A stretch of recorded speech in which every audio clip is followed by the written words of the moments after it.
Alright, ladies and gentlemen, we are 10 games into the season, and the Houston Rockets are 7-3. Now, I get it, yesterday against the Washington Wizards, their loss brought them to 1-11, so it's not the best basketball team. They beat them pretty convincingly. It's evident in the final score, 135-112. But we're 10 games into the season. And so if you guys are new here, my old mantra is you don't really know what you got in a team until 20 games. So we're starting to get a taste. We got a really good sample size here through 10. Point differential plus 11 for Houston. Their net rating is third in the NBA.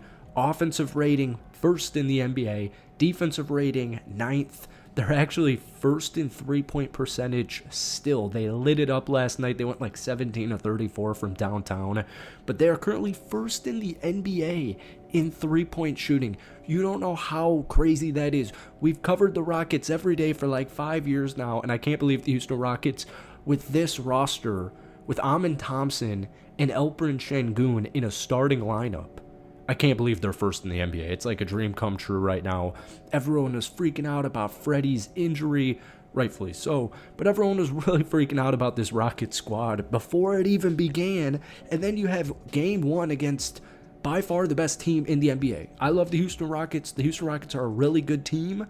The Oklahoma City Thunder are a great team, as demonstrated from pretty much a cakewalk win of the NBA Finals. And then a tough game two against the Detroit Pistons. And guess who at the time of this recording is the second best team in the NBA as far as records go? It is the Detroit Pistons. So I'm loving it. They're also first in offensive rebound.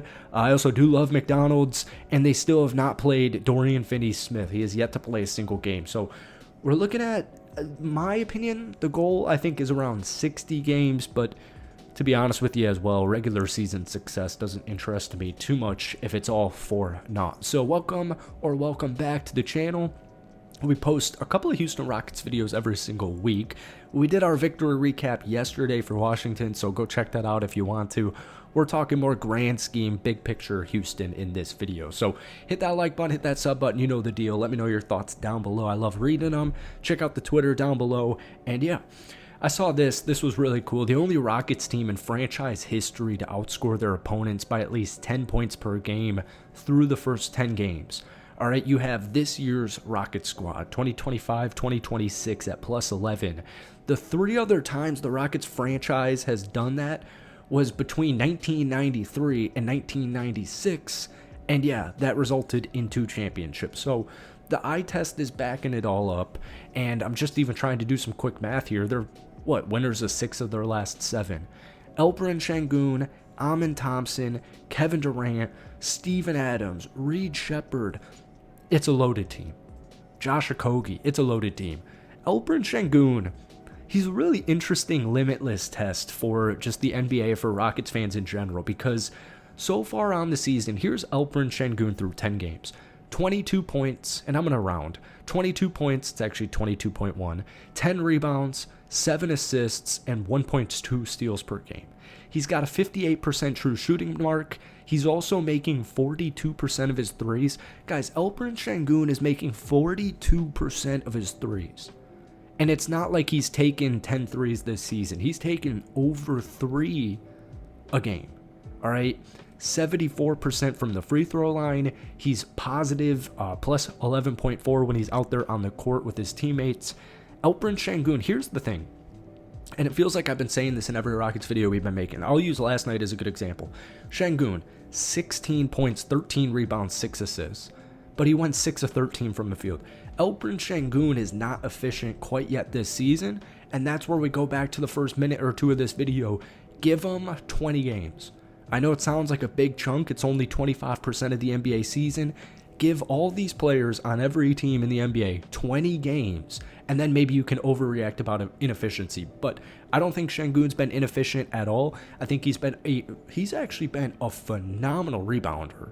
It's evident by the over 10 rebounds per game. But the facilitating has been, it's been everything I'm looking for, to be honest with you. You know, there was a lot of cautious optimism with, is Sengun and Amin, are they ready to start together and have an actual fluid offense? And I tweeted this out, and we talked a lot about this in our recap yesterday. The Rockets in all 10 of their games have passed the eye test. There hasn't been a game where they've had this big dud. You'll have lulls. Even the Oklahoma City Thunder will have lulls. Every team will have lulls scoring. But the Rockets, no matter what their five is out there, you could have Amen, Sengun, and Steven Adams, and then like Jabari and KD. The offense fits the eye test. Defensively, we knew last year the Rockets' defense was damn well good, and that's why Ime Udoka is here. But the offense, even without a quote-unquote true point guard, they've been passing the eye test, all right? Reed Sheppard, folks, we've been big Reed Sheppard advocates, and I sound like a broken record on a broken record on a broken record every time I make a damn video, and we talk about Reed Sheppard. Folks, he's 21 years old. I don't know what it was with, and I'm not trying to go at Rockets content creators out there or Twitter guys. I don't know what people were expecting from him last season. Even if you're drafted number 1 in the NBA, you could be a lottery pick in the NBA, and it takes these kids years to pan out because they're kids. All right, because they enter the NBA at 19, 20 years old. Reed Sheppard's literally 21. He is shooting 50% from downtown right now. 50%. He's taken almost 6 threes a game. So on the season, Reed Sheppard, 12 points, 2 rebounds, 3 assists, and a steal and a half. He is getting better every single game. He had a great game against the Spurs. He had a great game against the Bucks. And he had an even better game last night against Washington. Might have been the best game of Reed Sheppard's young career. I mean, it might have been. 21 points, 3 rebounds, 3 assists, 8 of 11 from the field, 5 of 8 from downtown. He only played 24 minutes. He had 2 steals. They both were huge. He had a block. That was huge. Reed Sheppard, if he plays how he has been playing in the last week or so, it's game over. And you got to keep in mind, like, you can't, an NBA draft pick lottery, a top 15 NBA draft pick is so different than an NFL top 15 draft pick, all right? There's 7 rounds in the NFL. There's only 2 in the NBA. You got to stay at college football for a little bit longer, so these guys are a little bit older. They need reps. I compare him to J.J. McCarthy, which makes no sense for a Rockets channel, talking about the Minnesota Vikings football team, but that's how you should view it. Caleb Williams, Drake May, Bo Nix, Jaden Daniels, any of these young quarterbacks, think about it, they need reps. So why would it be any different for Reed Sheppard? He'll have bad games, he'll have good games. What we want to see is repeatability, what we want to see is consistency, and that is what we've seen in the last 5+ games. I'd say the last 8 games. For Reed Sheppard. It changes the whole Rockets team. So, folks, that's it for tonight's rant. This team is passing the eye test, and I just could not be more excited for the rest of the season. So, thank you for watching. Hit that like button, hit that sub button for a couple of Rockets videos every single week.